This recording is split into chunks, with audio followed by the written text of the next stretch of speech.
अस्सलामुअलैकुम नाजरीन, आप देख रहे हैं सूबाई रंग न्यूज़ और इंटरटेनमेंट चैनल और मैं हूं मोमना शहबाज। सबसे पहले नज़र डालते हैं आज की अहम खबरों पर।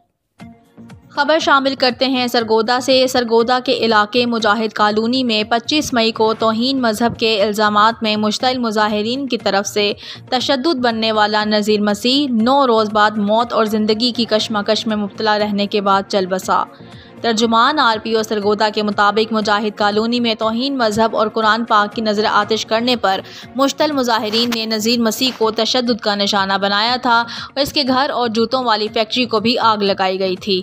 सरगोदा पुलिस की जानिब से बहादरी और दानिशमंदी से ज़ख्मी होने वाले नज़ीर मसीह को मुश्तइल मुजाहिरीन से निकाल कर हस्पताल मुंतकिल किया। 9 रोज़ तक मौत और ज़िंदगी की कशमकश में मुब्तला रहने के बाद रावलपिंडी हस्पताल में इंतकाल कर गया। हंगामा आराई और तोड़ फोड़ के वाक़े में पुलिस 180 से ज़ायद अफराद को पहले ही गिरफ्तार कर चुकी है, जबकि कुरान पाक को आग लगाने के इल्ज़ाम में नज़ीर मसीह के खिलाफ इलाके के कौंसलर ने मुकदमा दर्ज करवा रखा था। RPO सरगोदा शारिक कमाल सदीकी के तर्जुमान सब इंस्पेक्टर मोहम्मद आबद ने नज़ीर मसीह की मौत की तस्दीक कर दी।